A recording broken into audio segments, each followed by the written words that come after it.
Sharada jewellers grand opening July 11న సోమాజిగూడలో first ever factory outlet.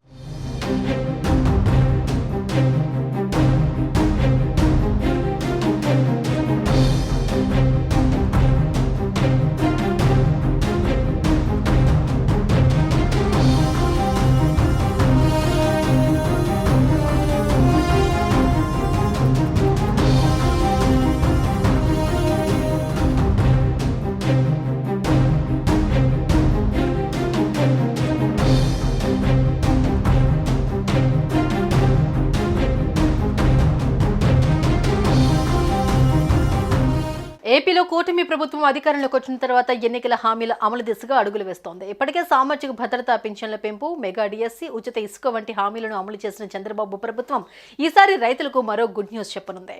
Super 6 హామీల్లో భాగంగా అన్నదాత సుఖీభవ పేరిట రైతులకు ఏటా 20,000 చొప్పున పెట్టుబడి సాయం అందిస్తామని అప్పట్లో ప్రకటించారు.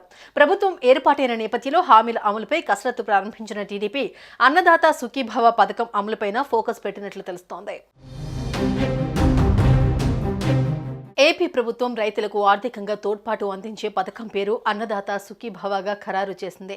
ఇందుకోసం కొత్తగా ఒక పోర్టల్ సిద్ధం చేస్తోంది. వైసీపీ ప్రభుత్వం గతంలో వైఎస్ఆర్ రైతు భరోసా పేరుతో రైతులకు ఏడాదికి 13,500 రూపాయల చొప్పున అందించేవారు. తాము అధికారంలోకి వస్తే ఈ మొత్తం 20,000కు పెంచుతామని టీడీపీ అధినేత చంద్రబాబు హామీ ఇచ్చారు. తాజాగా ప్రభుత్వం పోర్టల్ ప్రారంభించిన తర్వాత విధి విధానాలను ఖరారు చేయనుంది. ఈ పథకం అమలు కోసం కొత్త విధానం అమల్లోకి తెచ్చేలా కసరత్తు కొనసాగుతోంది. ఇక అన్నదాత సుఖీభవ పథకంలో భాగంగా 20,000 మొత్తాన్ని 3 విడతల్లో రైతుకు పెట్టుబడి సాయంగా ఇవ్వాలని ప్రభుత్వం భావిస్తున్నట్లు తెలుస్తోంది. రాష్ట్ర ప్రభుత్వం 14,000, పీఎం కిసాన్ నిధులు 6,000 రూపాయల చొప్పున మొత్తాన్ని అన్నదాతలకు అందించనుంది. ప్రభుత్వం తీసుకొస్తున్న పోర్టల్లో రైతులు ధృవపత్రాలను అప్లోడ్ చేయాలి.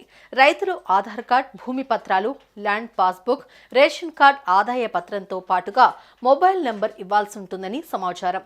కుటుంబంలో ఒక్కరు మాత్రమే ఈ పథకం కింద లబ్ధి పొందేలా నిబంధనలు ఖరారవుతున్నట్లు సమాచారం. రైతులకు పెట్టుబడి సాయం అందించడంతో పాటు మెరుగైన సాగునీటి వ్యవస్థ, నాణ్యమైన కరెంట్ ఇచ్చేలా ఆయా శాఖల అధికారులతో చంద్రబాబు ఇటీవల సమీక్షలు చేశారు.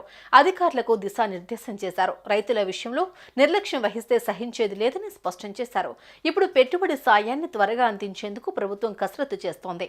త్వరలోనే విధి విధానాలు రెడీ చేసి అర్హులను ఎంపిక చేసి మనీ ఇస్తుందని తెలిసిందే. అయితే అర్హుల ఎంపిక ప్రక్రియ ఆలస్యం అవుతుందా అనే అనుమానం కలుగుతోంది. ఇందుకు ఎంత టైం పడుతుందనేది పెద్ద ప్రశ్న.